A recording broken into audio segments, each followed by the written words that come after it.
जैसलमेर शहर से 15 किलोमीटर दूरी पर स्थित एक ऐसा गांव जिसमें अब कोई रहना नहीं चाहता। लोग कहते हैं उस गांव में भूतों और आत्माओं का डेरा है। कहा तो यह भी जाता है कि उस गांव में फैली दहशत के पीछे जो कहानी है वह उससे भी ज्यादा भयानक और खतरनाक है, जिसकी बुरी नजर की वजह से जो भी उस गांव में आता है वह अकाल मौत का शिकार बन जाता है।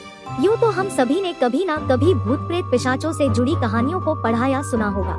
हो सकता है कुछ ने ऐसी पारलौकिक शक्तियों का सामना भी किया हो, लेकिन जो कहानी हम यहाँ आपको सुनाने जा रहे हैं वह थोड़ी अविश्वसनीय जरूर है, लेकिन स्थानीय लोगों के लिए वह एक बेहद खौफनाक सच है जिसका सामना उन्हें अक्सर या कहें शायद रोज ही करना पड़ता है। मरने के बाद भी जिंदा है वो। कुलधरा जैसलमेर से 15 किलोमीटर दूरी पर स्थित एक गांव अपनी दहशत के लिए आसपास कुख्यात बन गया है। आपको यह बात तो पता ही होगी कि जिन स्थानों को पारलौकिक ताकतें अपने कब्जे में ले लेती हैं, उन स्थानों पर बसने वाले लोग या तो स्वयं उस स्थान को छोड़कर चले जाते हैं और अगर नहीं जाते तो उन्हें अपनी जान से हाथ धोना पड़ता है। कुलधरा भी ऐसा ही एक गांव है जहां पहले ब्राह्मण समुदाय का वास था।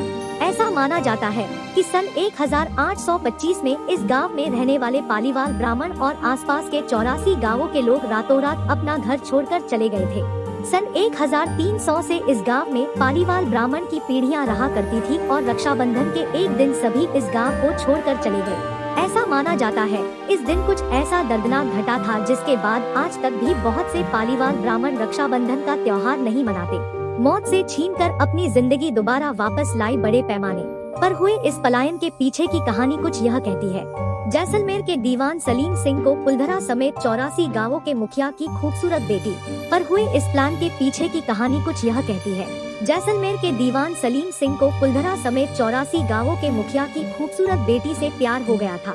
सलीम सिंह ने गांव के लोगों को यह धमकी दी थी कि अगर उसका विवाह उस लड़की के साथ न हुआ तो वह करों में और ज्यादा वृद्धि कर देगा। ऐसे हालातों में गांव के मुखिया ने उस स्थान को छोड़कर जाने का निश्चय कर लिया और अपने पीछे यह श्राप छोड़ गए कि जो भी उनके जाने के बाद इस गांव में रहेगा या बसने की कोशिश करेगा वह अपनी जान से हाथ धो देगा। मुखिया और उसकी के जाने के बाद गांव के बहुत से लोग धीरे धीरे करके बीमार पड़ने लगे या फिर अकारण ही मृत्यु के ग्रास बनते गए। इस घटना के बाद कुलधरा और आसपास के 84 गांव के लोगों ने अपना अपना घर छोड़ दिया और तब से लेकर अब तक कोई भी उस गांव में बसने की हिम्मत नहीं जुटा पाया है।